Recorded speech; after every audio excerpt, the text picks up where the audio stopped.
नमस्कार दोस्तों।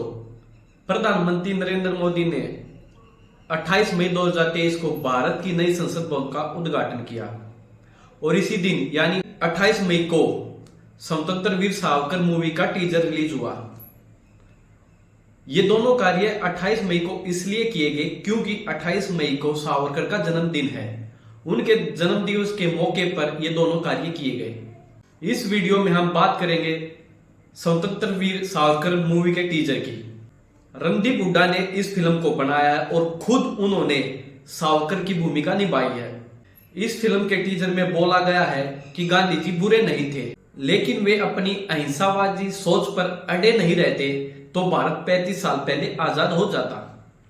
अब पता नहीं ये बात मूवी में किस आधार पर बोली गई है।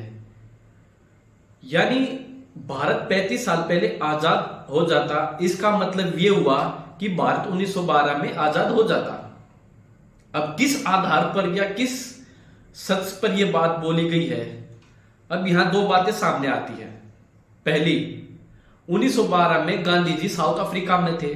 वे वहां अंग्रेजों के खिलाफ, उनकी भेदभाव वाली नीतियों के खिलाफ लड़ रहे थे। गांधी जी ना 1912 में भारत में थे, ना उनकी अहिंसावादी सोच भारत में थी।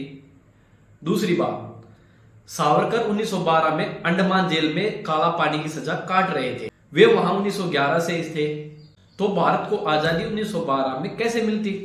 और उस समय के बड़े नेता बाल गंगाधर तिलक, वे बर्मा जेल में थे। बाकी जो पूरे भारत में आजादी के लिए जो आंदोलन चल रहे थे, उनका अंग्रेजों पर कोई प्रभाव नहीं था, शून्य प्रभाव था। तो 1912 में हमें आजादी कैसे मिलती। बल्कि गांधी जी ने देश की आजादी के लिए बहुत से आंदोलन किए। एक चोरी चोरा की घटना को छोड़कर चंपारण सत्याग्रह, असहयोग आंदोलन, दांडी मार्च, दलित आंदोलन और भारत छोड़ो आंदोलन, इन सभी में अहिंसा के रास्ते की बात कही है और पूरे भारत को एक किया है। और आगे चलकर भारत को इसी रास्ते से आजादी मिली है। यानी गांधी की अहिंसावादी सोच के कारण भारत को आजादी मिली है। अब हम बात करते हैं सावरकर की, जिनके ऊपर यह फिल्म बनाई गई है। 1909 से पहले सावरकर एक पक्के देशभक्त थे। वे क्रांतिकारी थे। उन्होंने देश की आजादी के लिए बहुत से कार्य किए उस समय।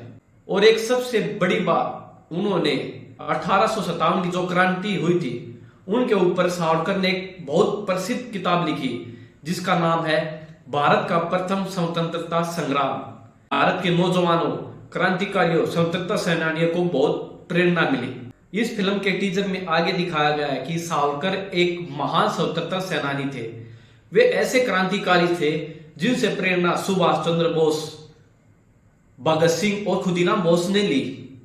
अब पता नहीं ये किस तथ्य के आधार पर टीजर में ये दिखाया गया है, परंतु जो ये बातें टीजर में दिखाई गई है, सत्य उससे विपरीत है, उससे बिल्कुल अलग है। खुदीराम बोस के बारे में बात करें तो उस समय यानी आजादी से पहले सावरकर व अन्य क्रांतिकारी जो लंदन या यूरोप में बैठकर भारत व बंगाल में हथियार, बम व अन्य सामग्री भेजते थे, जिससे बंगाल के क्रांतिकारी इस्तेमाल करके देश की आजादी के लिए आंदोलन करते थे। पर इसका मतलब ये नहीं है सीधे तौर पर कि सावरकर से प्रेरित होकर खुदीराम बोस आजादी के लिए लड़े। नहीं, खुदीराम बोस को प्रेरणा देने के लिए अरविंदो घोष जैसे क्रांतिकारी थे। सुभाष चंद्र बोस के बारे में बात करें तो उनके बारे में एक झूठ बोला जाता है कि सावरकर के कहने पर उन्होंने आजाद हिंद फौज का गठन किया और सावरकर ने ही उनको बोला था कि आप विदेश जाकर भारत की आजादी के लिए प्रयत्न करें। यह बिल्कुल झूठ है। पर हां, 1940 में सुभाष चंद्र बोस सावरकर से उनके घर पर मिले थे और उसी समय वे मोहम्मद अली जिन्ना से भी मिले थे।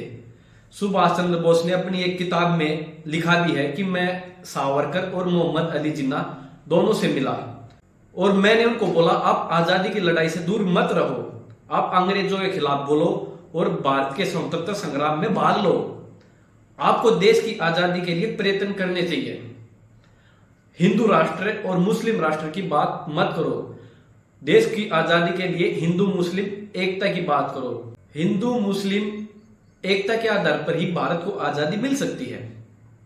अब अब ऐसे दो अलग अलग विचारों वाले व्यक्तियों के बारे में यह कहना कि सुभाष चंद्र बोस ने सावरकर से प्रेरणा ली, ये बिल्कुल मजाक लगता है, ये बिल्कुल गलत है। सुभाष चंद्र बोस और सावरकर के रास्ते भी अलग अलग थे।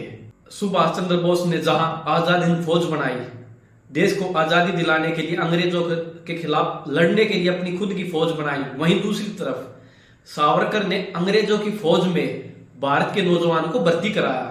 इस फिल्म के टीजर में यह दर्शाया कि सुभाष चंद्र बोस के प्रेरणा स्रोत सावरकर है, यह बिल्कुल झूठ है।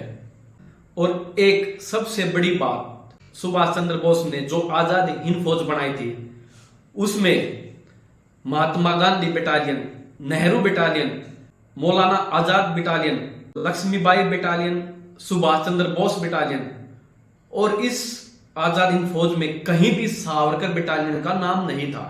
सुभाष चंद्र बोस ने एक ऐसे भारत की कल्पना की जिसमें सभी धर्मों के लोग आपस में मिलजुल कर रहे। वहीं दूसरी तरफ सावरकर ने केवल हिंदू राष्ट्र की बात की, जिससे देश में नफरत का माहौल फैलता चला गया। तो ये बिल्कुल झूठ है कि सावरकर ने सुभाष चंद्र बोस को प्रेरित किया।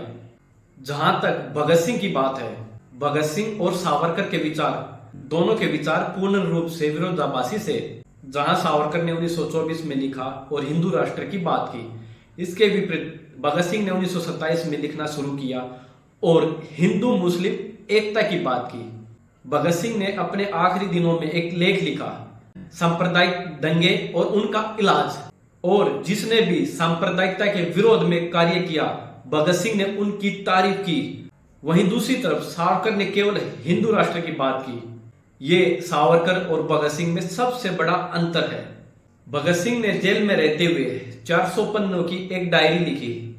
उस डायरी में सावरकर की किताब हिंदू पाद साहित्य से 2-3 वाक्य जरूर लिए हैं, पर इसका मतलब ये नहीं है कि भगत सिंह के प्रेरणा स्रोत सावरकर थे।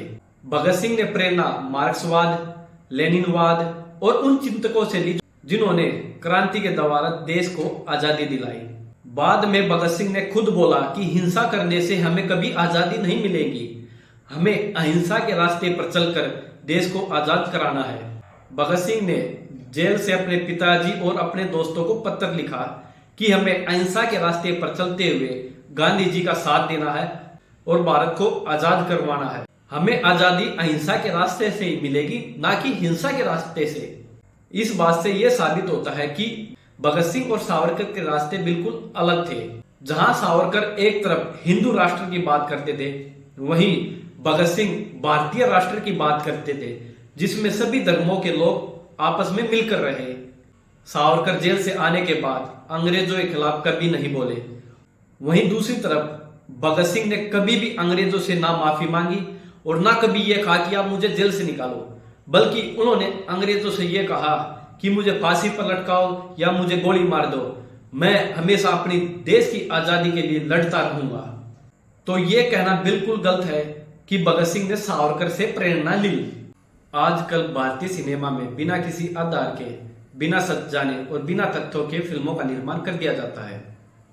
इससे देश में नफरत का माहौल पैदा हो जाता है। वहीं इतिहास और बायोग्राफी के मामले में भारतीय सिनेमा के निर्माताओं पर कभी भरोसा नहीं किया जाता, क्योंकि वे घटनाओं को बढ़ा चढ़ाकर और घटना की जो सच्चाई है उससे अलग प्रस्तुत करते हैं। सच के आधार पर, तथ्यों के आधार पर फिल्मों का निर्माण करना चाहिए, जिससे कि पूरे देश को, पूरे भारतवर्ष को यह पता चले कि देश को आजादी किस तरह मिली है। शहीद भगत सिंह के जीवन पर राजकुमार संतोषी ने 2002 में एक फिल्म बनाई थी। उस फिल्म में यह दिखाया गया है कि किस तरह घटनाक्रम को सच के आधार पर दर्शाया जाता है, और उस फिल्म की बहुत चर्चा हुई, बहुत प्रशंसा की गई। और अभी कुछ समय पहले उधम सिंह के जीवन पर एक मूवी बनी जिसकी भी बहुत प्रशंसा की गई। उसमें भी उधम सिंह के जीवन के तमाम घटनाक्रमों को एक क्रम में दिखाया गया है और सभी घटनाक्रम सच्चाई के पास है। उसमें कोई बढ़ा चढ़ाकर या कुछ ऐसा नहीं दिखाया जिससे कि देश में माहौल अलग बने। अगर हम सावरकर की बात करें तो सावरकर के जीवन पर 1-2 फिल्में बहुत अच्छी बन सकती है। भारतीय सिनेमा के निर्माताओं को सावरकर के जीवन पर एक दो फिल्म अच्छी बनानी चाहिए। उनके जीवन में कई उतार चढ़ाव है, कई घटनाएं हैं जिससे कि सावरकर का नाम जुड़ता रहा है। सावरकर के जीवन में कई बातें हैं, कई विवादों से घिरे रहे हैं। वे लंदन में रहे 5 साल, जहां वहां रहते हुए उन्होंने 1857 की क्रांति पर एक अच्छी किताब लिखी और एक अंग्रेज की हत्या की। उसके बाद वो काला पानी की सजा काटने के लिए अंडमान जेल में रहे। उन्होंने समाज सुधार की बात की जिससे हिंदुओं को नाराजगी हुई। इसकी परवाह किए बिना उन्होंने समाज के सुधार के लिए कार्य किए। सावरकर ने जो किताब 1857 पर लिखी थी, भारत का प्रथम स्वतंत्रता संग्राम, उस किताब से भारत के कई नौजवानों ने प्रेरणा जरूर ली है।